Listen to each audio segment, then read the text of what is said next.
Alors, on continue ici, juste pour vous montrer qu'il y a le laboratoire qui va vous donner une interprétation d'un bilan du stress oxydatif, mais ils vont juste vous mettre une note. Bah non, on aura le reste aussi, on aura les détails avec les vitamines et tout. Mais à la fin, ils vont vous mettre une note 0 à 3, absence de stress oxydatif, où le stress oxydatif est maîtrisé par le corps. Donc ça, c'est bien. De 3 à 5, stress oxydatif modéré. Et de 6 à 10, stress oxydatif important. Alors, même si nous, on reçoit un bilan du stress oxydatif de 0 à 3, c'est très intéressant cette note, mais c'est pas forcément intéressant dans le sens où est-ce qu'on va quand même être fatigué. Bon, donc c'est plutôt intéressant de prendre les éléments un par un, comme on a vu sur le bilan du stress oxydatif précédent, et de voir s'il y a une vitamine qui est pied au plancher, qui ne va pas du tout. D'accord? Ou alors qu'il y a, par exemple, un excès d'une vitamine. Voilà. Donc, ou même d'une enzyme, hein, comme le glutathion, euh, s'il est bas, peut-être que ça peut expliquer les choses. D'accord? Voilà, ça c'était pour vous montrer. Ensuite, ah oui, je vois pas ici, qu'est-ce qui se passe? Ensuite, ça c'était pour vous expliquer un peu qu'est-ce que c'est qu'un stress oxydatif. Liaison au niveau des trois principales cibles, lipides, protéines et ADN. Alors, lipides, ça va être les barrières, tout ça, les barrières des cellules. Protéines, bah voilà, c'est pour ça que si et ADN. Si on est en mode stress oxydatif fatigué, c'est pour ça aussi qu'on va avoir du mal à prendre du muscle, parce que bah, notamment l'ADN va être entamé, les protéines et les lipides vont être entamés. Donc, si on est en mode stress oxydatif, notre corps va être beaucoup plus occupé à réparer déjà les cellules existantes, comme les fibres musculaires, comme les tendons, enfin plutôt les fibres musculaires et les ADN, et les cellules à l'intérieur de la cellule, comme l'ADN, mais tout ça, c'est beaucoup plus important que de fabriquer du muscle. Parce que si on répare pas l'ADN, globalement, la cellule, elle va juste nécroser, elle va juste euh, plus rien faire, elle va juste ne plus fonctionner. Donc, c'est très important de réparer d'abord ADN, protéines, tout ça, plutôt que de fabriquer du muscle.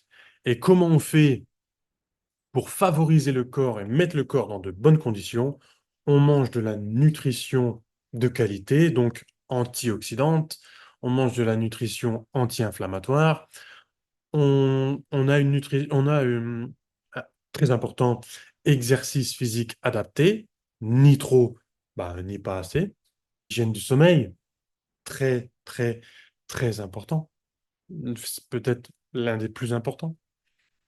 Donc voilà, ces trois principales choses. Alors, peroxydation des lipides. euh, Ah oui, des lipides, pas que les barrières, mais aussi les lipides circulants, comme les LDL, le gras qui se balade dans la circulation sanguine, par exemple. S'il est oxydé, il va aller... Oh là, c'est la catastrophe.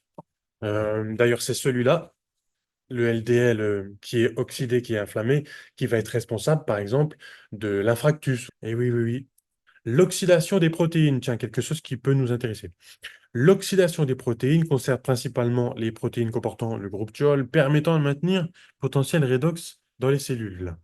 Redox, donc c'est du stress oxydatif, c'est les radicaux libres, si vous en avez déjà entendu parler, c'est les espèces réactives à l'oxygène que les vitamines, par exemple, vont savoir éliminer. Destruction excessive de certaines protéines par les protéases et la formation de dérivés secondaires carbonylés. Aïe! Carbonylés, bah tiens, barbecue. Ces dérivés sont mutagènes. Oh là là là là là là là. Mutagènes, donc ADN, cancer, tout ça, entraînant la désorganisation du cytosquelette et l'apoptose, notamment de certaines neurones de l'hippocampe. Oh là là là là là là là là. Dans le cerveau. L'oxydation au niveau de l'ADN. Au niveau de l'ADN, l'oxydation des oribosome, blablabla, l'oxydation, bref, entraîne des cassures de chaînes d'oxydation des bases à des effets mutagènes et cancérigènes. Bon, tout ce qui est protéines et ADN, du coup, c'est cancérigène. Ces perturbations métaboliques diffèrent selon l'organe de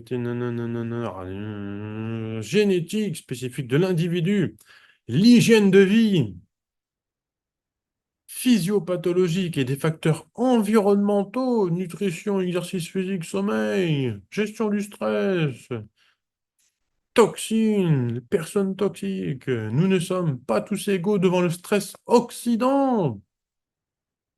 Alors là, ici, il y a un tableau de tout ce que les, le stress oxydatif peut entraîner.